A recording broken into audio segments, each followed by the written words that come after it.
What's up, jabronis? Welcome back to Implication Productions. So, recently, It's Always Sunny in Philadelphia had its first crossover. This is an episode of the TV show Abbott Elementary, which also takes place in Philadelphia. And was this crossover episode good? Let's take a look.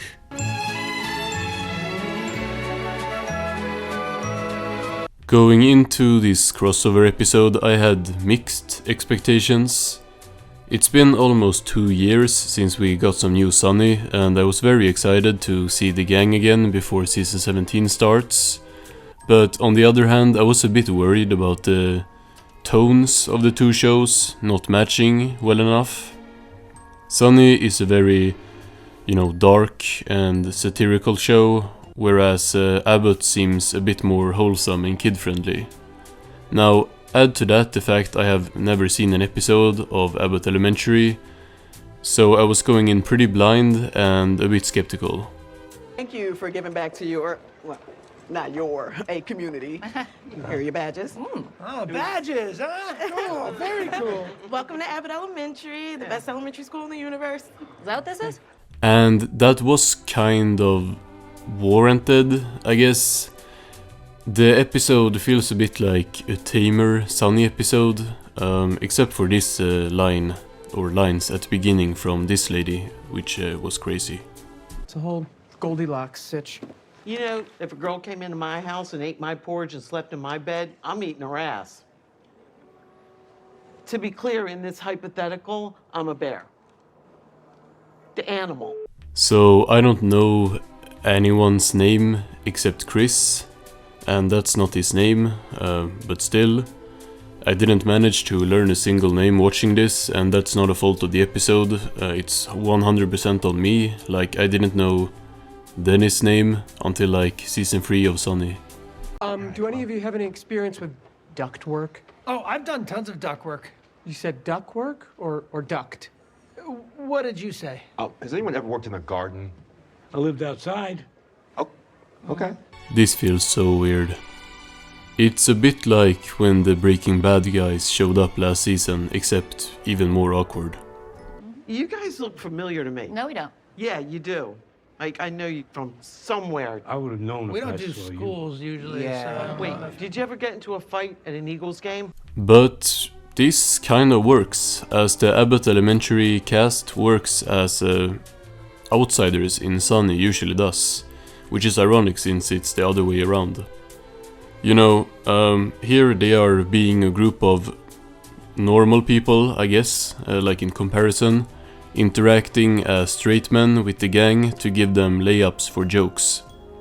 At least as a Sunny fan, that works for me, but I think it's something that might have resulted in me not learning any names. It is a crossover episode after all. And as I'm a Sunny fan, let's go through every Sunny character's plot in this crossover episode. Dennis is literally not in this episode. Like, I'm pretty sure he's on screen for less than a minute, and that's just with the rest of the gang in 2 scenes. All the cameras. We have like a Vanderpump thing going on. Don't worry about it. No, I don't think so. I know quite a bit about filming and consent, and I think I'll be spending my time on the other side of the camera. Thank you very much. See? Yeah, okay. He's camera shy. Cool. Well, Dennis, his like loud nose are always funny, but this is like literally all he gets in this episode. At first I thought it was funny how he was dodging the cameras, but I was expecting this to lead up to some great reveal at the end, but he's just hiding from the cameras.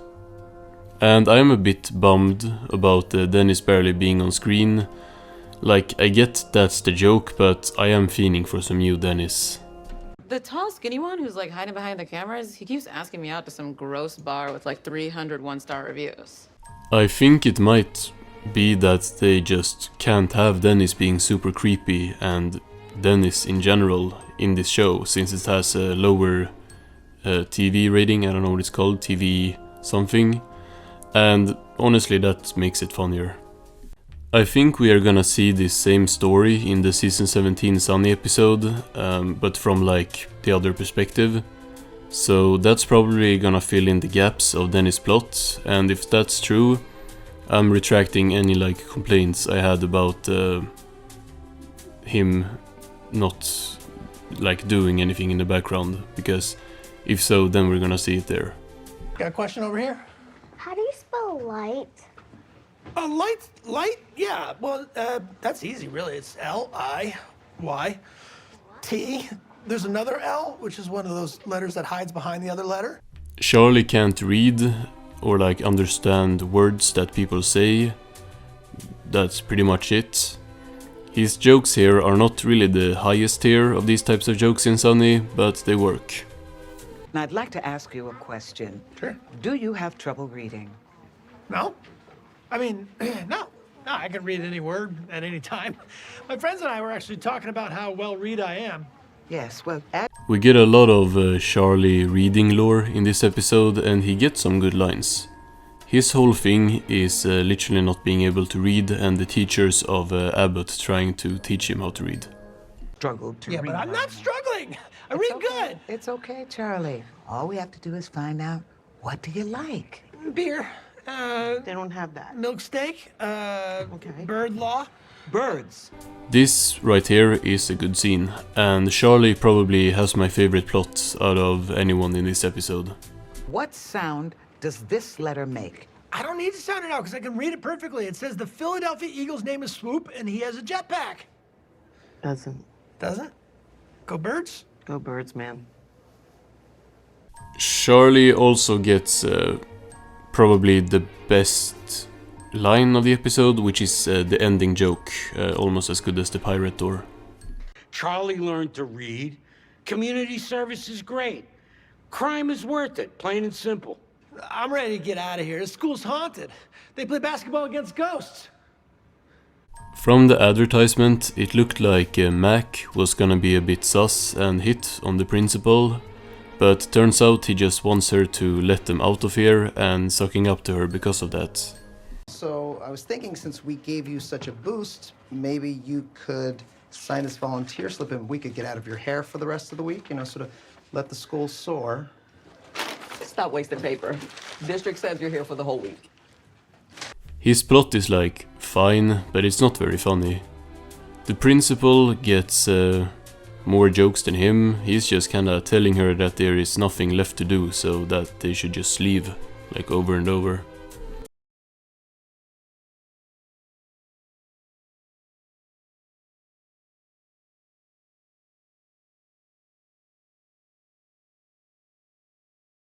Frank, together with Chris and the school's janitor, are chasing raccoons.